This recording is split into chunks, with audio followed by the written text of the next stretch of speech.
मैं आज जो किसानों की समस्या है, जो दिल्ली के चारों ओर हो रहा है,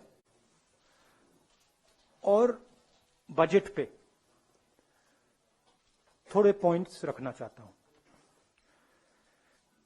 सबसे पहला सवाल, सरकार किलाबंदी क्यों कर रही है? क्या ये किसानों से डरते हैं? क्या किसान दुश्मन है? मैंने कहा है कि किसान हिंदुस्तान की स्ट्रेंथ है, शक्ति है,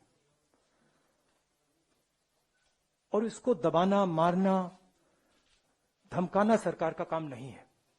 सरकार का काम किसान से बात करने का है और इस समस्या को रिजॉल्व करने का है।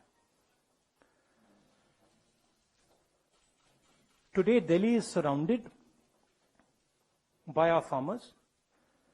They are the people who give us sustenance. They are the people who work for us. Why is Delhi being converted into a fortress? Why are we threatening our farmers, beating our farmers, killing our farmers? Why is the government not talking to the farmers? And why is the government not resolving this problem? This problem is not good for our country. It is not good for the peace and harmony in our country. It's not good for the future of our Kisans. They need clarity. The Prime Minister saying that the offer is still on the table to postpone these laws for 2 years. What does that mean? Either you believe that you need to get rid of the laws or you don't. So, I feel that this issue needs to be resolved as soon as possible, and the government needs to listen, because Kisans are not going away. मैं किसानों को बहुत अच्छी तरह जानता हूं, ये नहीं जाएंगे, पीछे नहीं हटेंगे। अंत में सरकार को ही हटना पड़ेगा। फायदा है सबका कि आज हट जाए। तो ये किसानों पे मेरी एक्सपेक्टेशन थी बजट के बारे में कि सरकार हिंदुस्तान के 99% लोगों को सपोर्ट देगी। यह बजट 1% आबादी का बजट है। जो हमारे स्मॉल एंड मीडियम इंडस्ट्री के लोग हैं, जो हमारे वर्कर्स हैं, किसान हैं, जो हमारी फोर्सेस हैं, उन सब से आपने पैसा छीन कर लेकर उन्हीं 5, 10, 15 लोगों के पॉकेट में डाल दिया है। आप प्राइवेटाइजेशन की बात कर रहे हैं, वो भी फायदा उनको मिलेगा। और हिंदुस्तान को किस चीज की जरूरत थी? हिंदुस्तान को अपनी जनता के हाथ में पैसे डालने की जरूरत है। क्यों? क्योंकि अगर हम अपनी अर्थव्यवस्था को चालू करना चाहते हैं तो वो कंजम्पशन से ही होगी, वो सप्लाई साइड से नहीं हो सकती है। तो अगर सरकार ने न्याय योजना जैसा काम किया होता, अगर स्मॉल मीडियम इंडस्ट्रीज को पैसा दिया होता, उनको प्रोटेक्ट किया होता, इकोनॉमी चालू हो सकती थी। सप्लाई साइड में पैसा देने से इकोनॉमी चालू नहीं होगी। ये इसको ट्राई करते जा रहे हैं, 1% को पैसा देते जा रहे हैं, सोचते हैं कि हिंदुस्तान की इकोनॉमी स्टार्ट होगी, नहीं होगी। ये रियलिटी है। और सबसे जरूरी बात, मेरे लिए सबसे जरूरी बात, चाइना हिंदुस्तान के अंदर आता है, हजारों किलोमीटर हमारी जमीन ले जाता है, और आप चाइना को बजट में क्या मैसेज देते हो कि हमारा डिफेंस एक्सपेंडिचर हम नहीं बढ़ाएंगे। 3-4 हजार करोड़ रुपए आपने बढ़ाया। चाइना को आपने क्या मैसेज दिया कि आप अंदर आ सकते हो, आपको जो करना है करो, हम अपनी सेना को नहीं सपोर्ट करेंगे। जो हमारे जवान लद्दाख में हैं, जो हमारे एयरफोर्स के पायलट्स हैं, उनको आज क्या लग रहा होगा कि हमारे सामने इतनी बड़ी कठिनाई है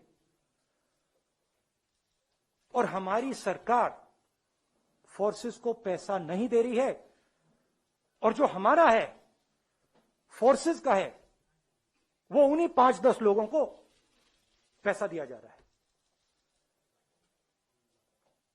इससे देश को फायदा नहीं होने वाला है। मैं दोहरा रहा हूं, इससे देश को फायदा नहीं हो रहा है। इस समय फोर्सेस की कमिटमेंट 100% है। सरकार की कमिटमेंट 110% होनी चाहिए। मतलब जो भी हमारी सेना को चाहिए, जो भी हमारी एयरफोर्स को चाहिए, जो भी हमारी नेवी को चाहिए, सरकार को देना चाहिए। ये कौन सी देशभक्ति है कि सर्दी में लद्दाख में हमारी सेना खड़ी है और आप उनको पैसा नहीं दे रहे हो?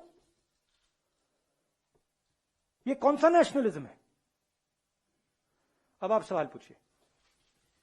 Thank you, sir. I'll come one by one. अच्छा, I've got parliament, so we have to have a slightly limited interaction.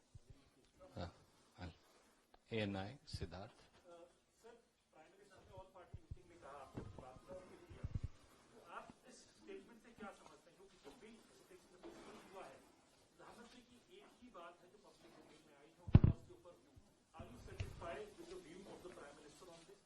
No, what view?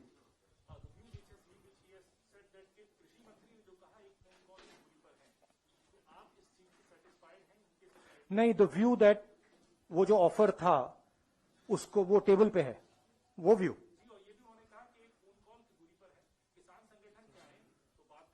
नहीं, बात तो कर सकते हैं, मगर किसानों की इशू क्या है? किसानों की इशू ये है कि इन कानूनों को वापस लीजिए, और कोई इशू तो है ही नहीं। देखिए हुआ क्या, सरकार ने नोटबंदी की, सरकार ने जीएसटी लागू की, एग्रीकल्चर पे जीएसटी लागू की। आपने हिंदुस्तान की इकोनॉमी को नष्ट कर दिया। उसके बाद कोविड आ गया और जबरदस्त डैमेज हुआ। ब्राइट स्पॉट क्या था? जब हमारी स्मॉल एंड मीडियम बिजनेसेस, बड़े बड़े बिजनेसेस से कोविड से चोट लगी, ब्राइट स्पॉट क्या था? ब्राइट स्पॉट एग्रीकल्चर था। आपको याद होगा कुछ महीने पहले, एग्रीकल्चर इज ब्राइट स्पॉट, मतलब किसानों ने काम कर लिया, किसानों ने हिंदुस्तान को बचाया। अब आप उनकी जिंदगी नष्ट कर रहे हो। वो हमारी रीढ़ की हड्डी, अब उनको मार रहे हो आप, और फिर आप कह रहे हो 1 फोन कॉल अवे। मतलब क्या 1 फोन कॉल अवे? क्या वो प्रधानमंत्री से बातचीत थोड़ी करना चाहते हैं? वो अपना कानून, ये जो कानून है उसको वापस लेना चाहिए प्रधानमंत्री। और बातचीत क्या है उसमें? तो जो एक हिंदुस्तान का एक ब्राइट स्पॉट था उसको भी आपने तोड़ दिया। उमा शंकर जी। बहुत सारी अंतर्राष्ट्रीय हस्तियों ने ट्वीट करके किसान जो आंदोलन चल रहा है उसके प्रति अपना समर्थन जताया है। उस पर विदेश मंत्रालय की प्रतिक्रिया आई है कि ये जो है ये सही नहीं है और तोड़ मरोड़ कर पेश किया गया है इन सब तथ्यों को। इसमें मुझे इंटरेस्ट नहीं है। कोई ओपिनियन नहीं है मेरा। ये हमारा इंटरनल मैटर है, ये किसानों का मैटर है। बात क्लियर है कि ये जो कानून है ये वापस लेने हैं। Thank you. PTI Sanjeev Singh.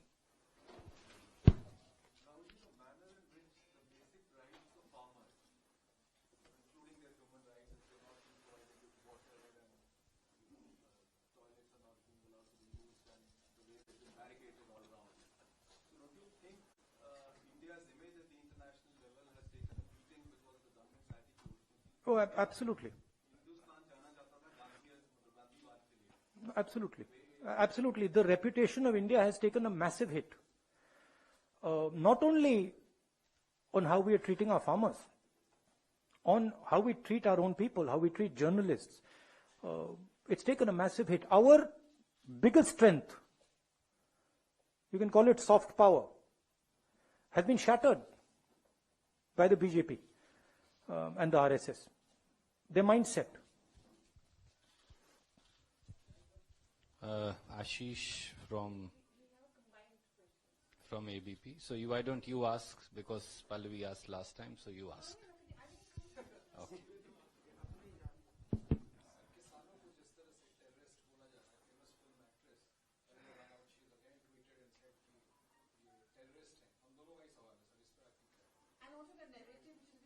No, I said. Fighting for the farmers who are being anti-national, and they are also being attacked.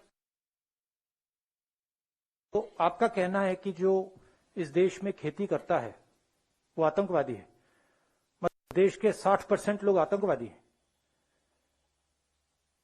मतलब सिर्फ आरएसएस के लोग आतंकवादी नहीं है, बाकी सब आतंकवादी हैं।